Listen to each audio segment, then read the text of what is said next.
बिस्मिल्लाहिर्रहमानिर्रहीम। बहुत शुक्रिया जनाब नाजी साहब। जिस तरह कि तुसी पुछ रहे हो बरसात दे विच जिहड़ियां जानवरां दे नाल मामलात चलदे ने, उहदे च मुख्तलिफ बीमारियां ने। महकमा लाइफ स्टॉक पिछले एक 4-5 साल तो मैस वैक्सीनेशन के नाम तो पूरे ज़िले दे विच ਜ਼ਿਮੀਦਾਰਾਂ ਦੇ ਡੋਰ ਸਟੈਪ ਤੇ ਉਹਨਾਂ ਦੀ ਦਹਲੀਜ਼ ਤੇ ਹਰ ਜਾਨਵਰ ਨੂੰ ਮੁਫਤ ਵੈਕਸੀਨ ਫਰਾਹਮ ਕਰ ਰਿਹਾ ਹੈ। ਤੇ ਜਿਤਨੀਆਂ ਬਿਮਾਰੀਆਂ ਨੇ ਜਿਨ੍ਹਾਂ ਦੇ ਵਿੱਚ ਚੀਦਾ ਦਾ ਮੈਂ ਜ਼ਿਕਰ ਕਰਾਂਗਾ, ਗਲ ਘੋਟੂ ਹੈ, ਇਸੇ ਤਰ੍ਹਾਂ ਆਂਤੜੀਆਂ ਦਾ ਬੁਖਾਰ ਹੈ, ਪਲੂਰੋ ਨਮੂਨੀਆ ਹੈ, ਕੈਪਰਾਈਨ ਕੰਟੇਜੀਅਸ ਜਿਹੜੀ ਬਿਮਾਰੀਆਂ, ਹੋਰ ਇਸ ਤਰ੍ਹਾਂ ਦੀਆਂ ਜਿੰਨੀਆਂ ਵੀ ਬਿਮਾਰੀਆਂ ਨੇ ਉਹਨਾਂ ਦੇ ਮੁਤਾਲਿਕ ਜ਼ਿਮੀਦਾਰਾਂ ਨੂੰ ਫ੍ਰੀ ਵੈਕਸੀਨੇਸ਼ਨ ਫਰਾਹਮ ਕੀਤੀ ਜਾਂਦੀ। ਸਾਡੇ ਜਿਹੜਾ ਅਮਲਾ ਹੈ ਯੂਨੀਅਨ ਕੌਂਸਲ ਲੈਵਲ ਤੇ ਉਹ ਮੌਜੂਦ ਹੁੰਦਾ ਹੈ ਔਰ ਆਪਣੀ ਯੂਨੀਅਨ ਕੌਂਸਲ ਦੇ ਵਿੱਚ ਗੌਰਮੈਂਟ ਦੇ ਦਿੱਤੇ ਗਏ ਪਲਾਨ ਦੇ ਮੁਤਾਬਿਕ ਉਹ ਆਪਣੀ ਯੂਨੀਅਨ ਕੌਂਸਲ ਦੇ ਵਿੱਚ ਮੁਕੰਮਲ ਵੈਕਸੀਨੇਸ਼ਨ ਕੰਪਲੀਟ ਕਰਦਾ ਹੈ। ਤੇ ਅਲਹਮਦੁਲਿਲਾ ਗਲ ਕੋਟੂ ਦੀ ਮੈਂ ਐਗਜ਼ਾਮਪਲ ਦਿਆਂਗਾ ਕਿ ਪਿਛਲੇ 2-3 ਸਾਲ ਤੋਂ ਉਹਦਾ ਇੱਕ ਜਾਨਵਰ ਵੀ ਜਿਹੜਾ ਜਾਂ ਪੇਸ਼ੈਂਟ ਜਿਹੜਾ ਮਰੀਜ਼ ਜਿਹੜਾ ਉਹ ਇਸ ਵੈਕਸੀਨ ਦੀ ਕਾਮਯਾਬੀ ਦੀ ਵਜ੍ਹਾ ਨਾਲ ਸਾਹਮਣੇ ਨਹੀਂ ਆਇਆ। ਇਸੇ ਤਰ੍ਹਾਂ ਦੂਸਰੀਆਂ ਬਿਮਾਰੀਆਂ ਵੀ ਉਹਦੇ 'ਤੇ ਕਾਫੀ ਹੱਦ ਤੱਕ ਅਲਹਮਦੁਲਿਲਾ ਕੰਟਰੋਲ ਹੈ। ਤੇ ਇਸ ਵਾਸਤੇ ਕੋਈ ਬਿਮਾਰੀਆਂ ਦੇ ਜਿਹੜੇ ਮਾਮਲਾਤ ਨੇ ਮੰਡੀ ਬਹਾਉਦੀਨ ਦੇ ਵਿੱਚ ਉਹ ਵੈਕਸੀਨ ਦੀ ਵਜ੍ਹਾ ਨਾਲ ਕੋਈ ਸਾਨੂੰ ਜ਼ਿਆਦਾ ਮੁਸ਼ਕਲਾਤ ਦਾ ਸਾਹਮਣਾ ਨਹੀਂ ਕਰਨਾ ਪੈਂਦਾ। ਡਾਕਟਰ ਸਾਹਿਬ, ਗਾਵਾਂ ਦੇ ਵਿੱਚ ਵੀ ਕੋਈ ਇਸ ਮੌਸਮ ਦੇ ਵਿੱਚ ਬਿਮਾਰੀਆਂ ਆਉਂਦੀਆਂ ਨੇ? ਗਾਵਾਂ ਦੇ ਵਿੱਚ ਜ਼ਿਆਦਾਤਰ ਚਿਚੜੀਆਂ ਦਾ ਮਰਜ਼ ਜ਼ਿਆਦਾ ਪਾਇਆ ਜਾਂਦਾ ਹੈ ਤੇ ਉਹਦੇ ਵਾਸਤੇ ਫਿਰ ਅਸੀਂ ਜਿਹੜਾ ਲੋਕਲ ਸਪਰੇਅ ਵਗੈਰਾ ਕੀਤੀ ਜਾਂਦੀ ਹੈ ਔਰ ਟੀਕੇ ਵਗੈਰਾ ਵੀ ਲਗਾਏ ਜਾਂਦੇ ਨੇ। ਤੇ ਬਹਰਹਾਲ ਇਹ ਕਿਉਂਕਿ ਮੌਸਮੀ ਬਿਮਾਰੀ ਹੈ, ਇਹ ਬਾਰ ਚਿੱਚੜ ਪੈਦਾ ਹੁੰਦੇ ਰਹਿੰਦੇ ਨੇ ਤੇ ਇਹਦੇ ਵਾਸਤੇ ਜ਼ਿਮੀਦਾਰ ਨੂੰ ਚਾਹੀਦਾ ਹੈ ਕਿ ਜਦੋਂ ਵੀ ਇਹੋ ਜਿਹੀ ਕੋਈ ਅਲਾਮਤ ਵੇਖੇ ਤੇ ਆਪਣੇ ਮੁਤਲਕਾ ਹਸਪੀਟਲ ਨਾਲ ਰਾਬਤਾ ਕਰੇ। ਡਾਕਟਰ ਸਾਹਿਬ, ਇਸ ਵੇਲੇ ਸਾਡੇ ਡਿਸਟ੍ਰਿਕਟ ਮੰਡੀ ਬਹਾਉਦੀਨ ਦੇ ਵਿੱਚ ਮੱਝਾਂ ਦੀ ਕੀ ਤਾਦਾਦ ਹੈ ਜਿਨ੍ਹਾਂ ਨੂੰ ਤੁਸੀਂ ਜਿਹੜੇ ਤੁਹਾਡੇ ਕੋਲ ਬਕਾਇਦਾ ਤੋਂ ਰਜਿਸਟਰਡ ਨੇ? ਸਾਡੇ ਕੋਲ 450 ਦੇ ਕਰੀਬ ਮੱਝ, ਟੋਟਲ 6,27,000 ਜਾਨਵਰ, ਬਾਕੀ ਸਾਰੀਆਂ ਗਾਵਾਂ ਨੇ, 1 ਲੱਖ ਸਮਥਿੰਗ ਦੇ ਕਰੀਬ ਗਾਵਾਂ ਨੇ ਸਾਡੇ। ਤੇ ਡੇਅਰੀ ਫਾਰਮ ਜਿਹੜੇ ਨੇ ਇੱਥੇ ਕੋਈ ਵੱਡੇ ਲੈਵਲ ਦੇ ਉਹ ਕਿੰਨੇ ਸਰ?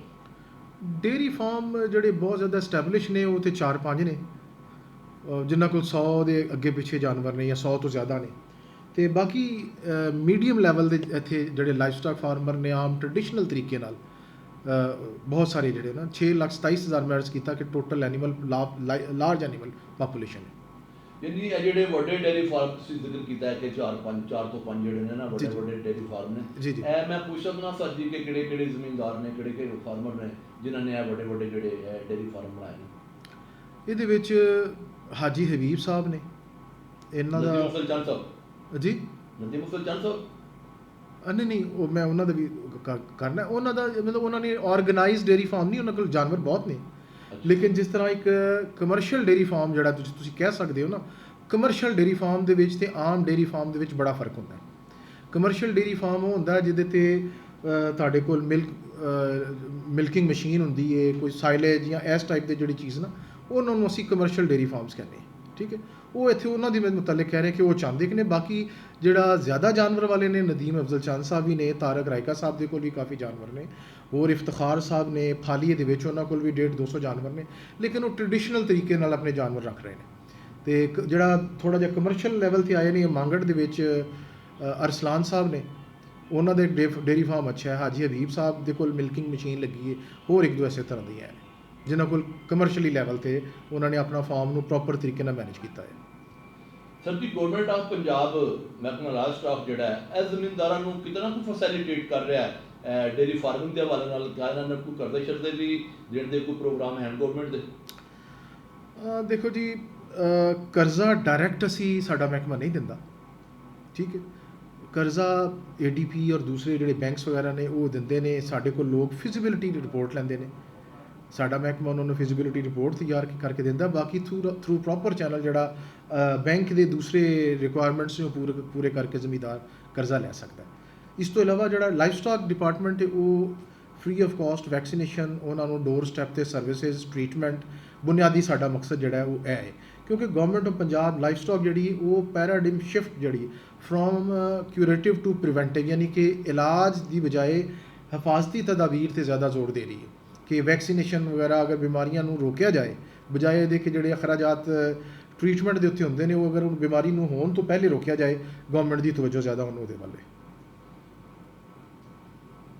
ਸਾਉਣ ਬੱਦਰ ਦੇ ਵਿੱਚ ਗਲਘੋਟੂ ਦੀ ਬਿਮਾਰੀ ਪਿਛਲੇ 3-4 ਸਾਲ ਤੋਂ ਮੰਡੀ ਬੋਲਦਿਨ ਦੇ ਵਿੱਚ ਵੈਕਸੀਨ ਲੱਗਣ ਦੀ ਵਜ੍ਹਾ ਤੋਂ ਬਿਲਕੁਲ ਨਹੀਂ ਹੈ। ਜੀ ਅਲਹਮਦੁਲਿਲਾ। ਕੋਈ ਇੱਕ ਵੀ ਜਾਨਵਰ ਜਿਹੜਾ ਹੈ ਉਹ ਮੰਡੀ ਬੋਲਦਿਨ ਦੇ ਵਿੱਚ ਗਲਘੋਟੂ ਜੈਸੀ ਜਿਹੜੀ ਮੂਜ਼ੀ ਮਰਦ ਹੈ ਜਿਹਦੇ ਨਾਲ ਬੜੇ ਜਾਨਵਰ ਜ਼ਾਇਆ ਹੋ ਜਾਂਦੇ ਸਨ, ਪਿਛਲੇ 4-5 ਸਾਲ ਤੋਂ ਮੰਡੀ ਬੋਲਦਿਨ ਦੇ ਵਿੱਚੋਂ ਇਹਦਾ ਬਿਲਕੁਲ ਸਫਾਇਆ ਹੋ ਗਿਆ ਔਰ ਉਹਦੀ ਜਿਹੜੀ ਵਜ੍ਹਾ ਹੈ ਉਹ ਵੈਕਸੀਨ ਦਾ ਬਰ ਵਕਤ ਲੱਗ ਜਾਣਾ ਹੈ।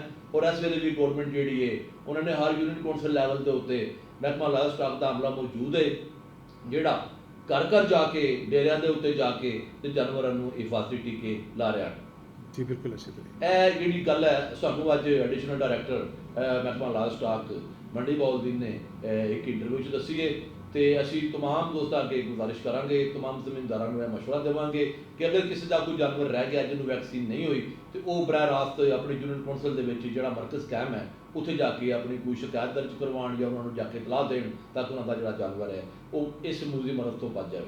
ਨਾਜ਼ਰੀਨ, ਇਹਦੇ ਨਾਲ ਹੀ ਅੱਜ ਦੇ ਪ੍ਰੋਗਰਾਮ ਦਾ ਵੇਲਾ ਮੁੱਕਦਾ ਹੈ। ਇਨਸ਼ਾਅੱਲਾ ਕਿਸੇ ਨਵੇਂ ਪ੍ਰੋਗਰਾਮ ਦੇ ਨਾਲ ਫਿਰ ਤੁਹਾਡੀ ਖਿਦਮਤ 'ਚ ਹਾਜ਼ਰ ਹੋਵਾਂਗੇ। ਪਾਕਿਸਤਾਨ ਜ਼ਿੰਦਾਬਾਦ।